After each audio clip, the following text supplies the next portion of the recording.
Amid calls for a fall election in Ontario, the leader of the opposition is demanding a full judicial inquiry on the $1.1 billion gas plant scandal in the province. But as Rebecca Thompson tells us, that might be easier said than done. Well, Ontario PC leaders call for a judicial inquiry into the cancellation of 2 gas plants might just be falling on deaf ears at Queen's Park. The NDP are rejecting the idea, as well as the governing Liberals, but Ontario PC leader Tim Hudak says it's the only way to get to the truth. Now, Hudak's idea to forego break week next week and sit for a few days in the legislature, well, that was rejected too.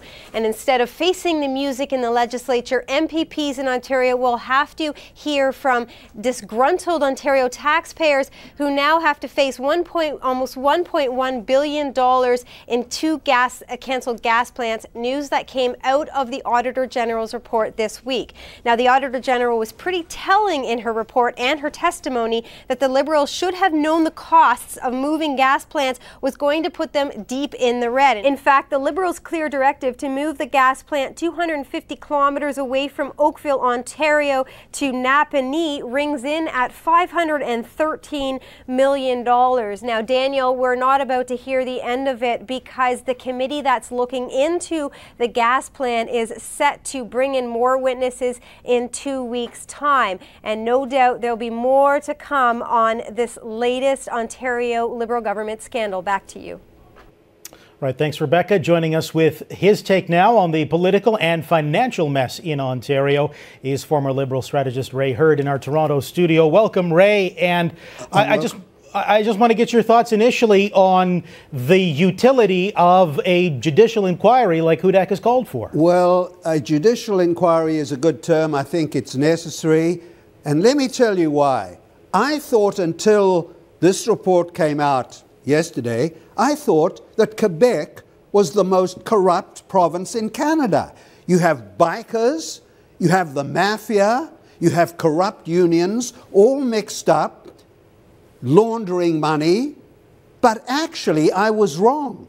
Ontario and the government of Kathleen Wynne is the most politically corrupt government in Canadian history. I thought that Jean Chrétien's ad scam, which was laundering my tax dollars to the Liberal Party, to third-party bureaucrats, I thought that was bad. This is the biggest political crime in modern Canadian history, and people should be jailed. So the people of Ontario, the voters, and I'm a Liberal, I was communications director for the Federal Liberal Party, so I may be marginally qualified to say this. The people of Ontario have to make sure that Kathleen Wynne, who admitted her guilt when she apologized, she has pleaded guilty in her press conference. The people of Ontario have to insist that she quits and has an election. And Daniel, tell me, how many people do you think elected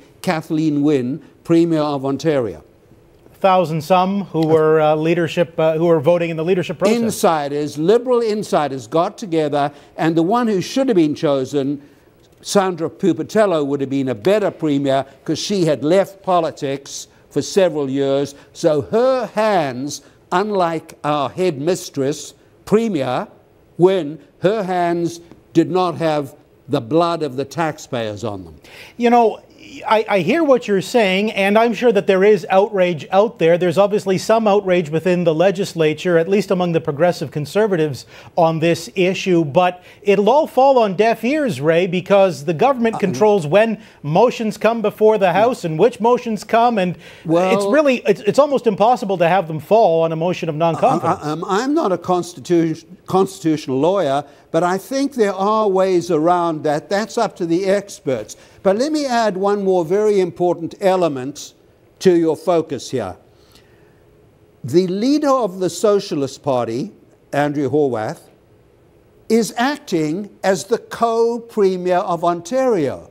Kathleen Wynne is the first socialist nanny state premier after my friend Bob Rae, and Horwath knows that the voters might send her to the cleaners with Wynne, so she doesn't want an election. She enjoys her role as the co-premier. And that is what I call guilt by association. If she had any morals, she would try to pull the plug or join the Conservatives in shutting down Queen's Park, which they could easily do, shut it down until Kathleen Wynne faces the music and allows the voters to send her to the political guillotine.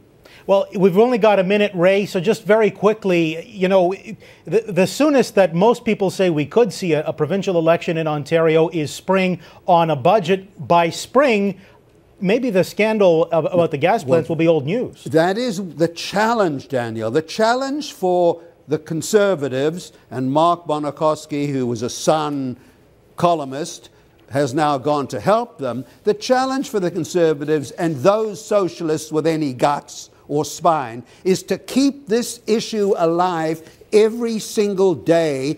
Don't bury it.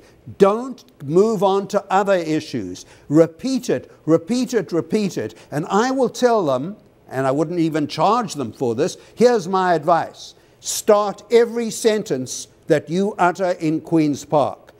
This government is the most corrupt government in Canadian history. It has to go, and then finish the sentence. But there are ways of doing it. How do I know that?